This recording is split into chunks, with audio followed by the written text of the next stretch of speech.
पवन तनय संकट हरन मंगल मूर्ति रूप राम लखन सीता सहित हृदय बसहु सुरभूप।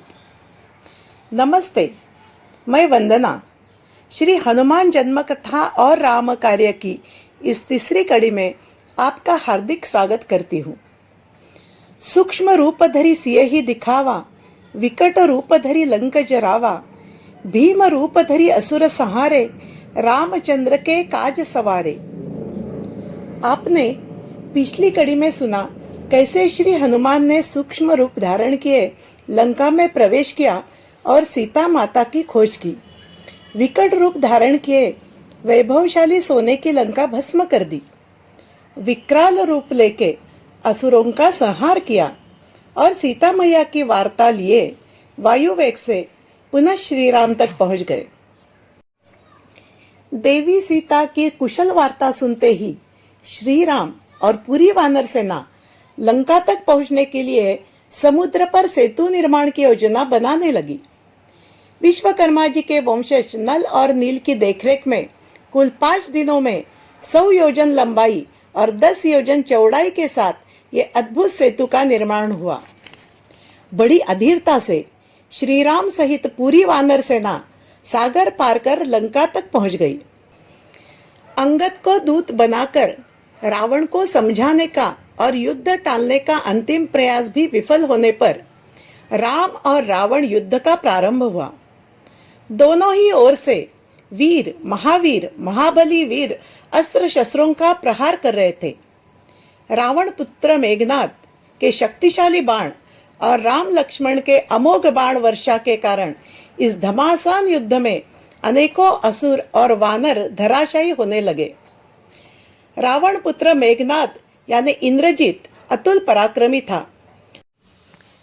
उसके दिव्यास्त्र प्रहार के कारण राम और लक्ष्मण मूर्छित होकर रणभूमि पर गिर पड़े। वानर सेना में हाहाकार मच गया तो रावण सेना खुशी से नाचने लगी। रावण भ्राता विभीषण जो राम भक्त थे और राम शरण में आ चुके थे, उन्होंने हनुमान जी को तुरंत गुलाब जल लाने की आज्ञा दी। हनुमान जी ने छलांग लगाकर सैकड़ों गुलाब पुष्प लाकर उसका रस निकालकर विभीषण जी को सौंप दिया। गुलाब रस के मुंह पर छींटे लगते ही राम सचेत हो गए, परंतु लक्ष्मण को दिव्य शक्ति लगने के कारण वो अभी भी मूर्छित ही थे। विभीषण जी के कहने पर हनुमान जी ने सुषेण नामक वैद्यराज को तुरंत युद्ध भूमि पर उपस्थित किया। वैद्य सुषेण ने नाड़ी देखकर केवल संजीवनी बूटी पिलाने पर ही लक्ष्मण जी की जान बच सकती है ऐसा निदान किया। उत्तराखंड में स्थित द्रोणगिरी पर्वत पर ही संजीवनी बूटी मिल सकती है और लक्ष्मण जी को सचेत करने के लिए शीघ्रता से उन्हें बूटी देनी होगी। ये सुषेण वैद्य के परामर्श पर हनुमान जी ने जय श्री राम कहते हुए पुनश्च उत्तर दिशा की ओर उड्डान किया और वायु गति से द्रोणगिरी पर्वत पहुंच गए। लेकिन संजीवनी बूटी की पहचान कराने में व्यर्थ समय न गवाते हुए उन्होंने उस पर्वत का बड़ा हिस्सा उठाया और शीघ्रता से राम सेना में पहुंच गए। संजीवनी उपचार से लक्ष्मण जी सचेत हो गए। लाए संजीवन लखन जी आए, श्री रघुवीर हर्षि उर लाए। रघुपति कीन्ही बहुत बढ़ाई, तुम मम प्रिय भरति ही सम भाई। हनुमान के कार्य से प्रभावित श्री राम ने उन्हें प्रेम से गले लगाया और उनकी प्रशंसा की। मेघनाद वध पश्चात राम रावण युद्ध में रावण ने उसके मायावी भाई अहिरावण को बुलाया। अहिरावण ने माया का प्रयोग करते हुए राम लक्ष्मण सहित सारी वानर सेना को अचेत कर दिया और राम लक्ष्मण को बंदी बनाकर पाताल लोक ले गया। कुछ समय पश्चात अहिरावण के शक्ति का असर नष्ट होते ही विभीषण जान गए कि अहिरावण ने ही सभी को मूर्छित किया और राम लक्ष्मण को पाताल लोक ले गया।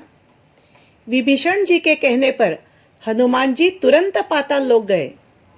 विभीषण जी के द्वारा हनुमान जी को ज्ञात हुआ था कि अहिरावण द्वारा जलाए 5 दीपक एक साथ बुझाए जाने पर ही उसकी शक्तियां खत्म होकर उसकी मृत्यु हो सकती है। हनुमान जी ने पाताल लोक में राम लक्ष्मण को बंदिस्त देखा और 5 दीपक जलते हुए देखे। हनुमान ने सत्वर पंचमुखी रूप धारण किया।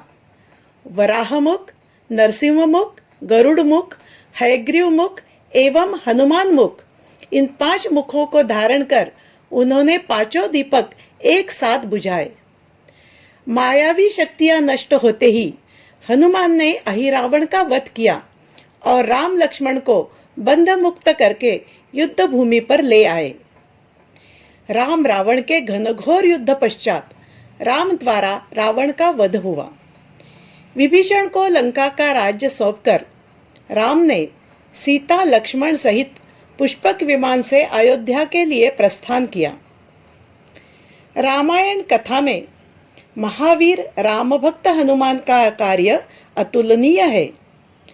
रावण भ्राता विभीषण को राम जी की शरण में लाकर हनुमान ने इस युद्ध को जीतने के मार्ग सुगम कर दिए, क्योंकि मायावी रावण के सारे भेद विभीषण भली भांति जानते थे। राम जी को सतेज करने हेतु लाए गए गुलाब पुष्प या नागपाश से राम लक्ष्मण को मुक्त करने हेतु हनुमान द्वारा गरुड़ परिजनों की ली गई मदद, पंचमुखी रूप धारण कर किया अहिरावण का वध और द्रोणगिरी पर्वत लाकर संजीवनी बूटी पिलाकर लक्ष्मण को दिया गया जीवदान, कितने अद्भुत और अचाट कार्य किए हैं महावीर हनुमान जी ने। क्या इनकी सहायता बिना रावण वध और सीता मुक्ति संभव थी? यहाँ ही हनुमान कार्य रुकता नहीं। जब राम अयोध्या लौट रहे थे तो सभी अयोध्यावासी राम माताएं भरत शत्रुघ्न आंखों में प्राण लिए राम आगमन के लिए व्याकुल हो रहे थे। राम विरह सागर मह भरत मगन मन होत, विप्र रूप धरी पवन सुत आई गयहु जनुपोत। अर्थात राम के विरह में भरत का मन व्याकुलता से डूब रहा था। तभी हनुमान ब्राह्मण रूप धारण कर इस प्रकार आ गए मानो डूबते को बचाने नाव आ गई। जासु बिरह सोचहु दिन राती, रटहु निरंतर गुणगन पौती, रघुकुल तिलक सुजन सुखदाता, आयहु कुशल देव मुनि त्राता। अर्थात जिनके विरह में आप दिन रात सोच रहे हो, जिनके गुणों का आप निरंतर जाप कर रहे हो, वो रघुकुल तिलक सज्जनों के सुख देने वाले देवता और मुनियों के रक्षक राम जी सकुशल आ गए हैं। इस तरह राम जी ने उनके सकुशल आगमन की सूचना भरत और अयोध्या वासियों को देने का कार्य भी उनके परम प्रिय भक्त हनुमान पर ही सौंपा।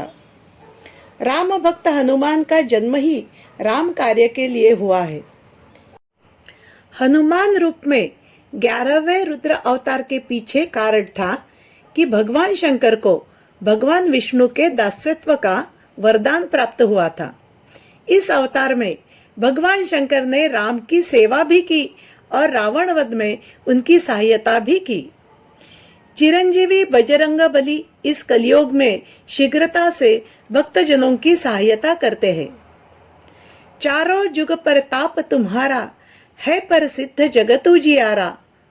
अर्थात सतयुग, त्रेता युग, द्वापर युग और कलयुग, हर युग में हनुमान अपनी कार्य कुशलता से कीर्तिमान है। त्रेता युग में राम भक्त बनकर हनुमान ने अद्वितीय कार्य किया। द्वापर युग में हनुमान ने महापराक्रमी भीम का गर्वहरण किया और अर्जुन के रथ ध्वज पे विराजमान होके हनुमान ने उनकी रक्षा की।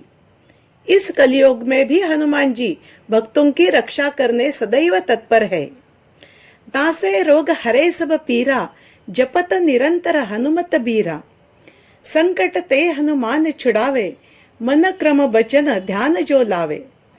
ऐसे संकट मोचक अतुल बलशाली परम ज्ञानी राम भक्त हनुमान को त्रिवार वंदन। जय श्री राम, जय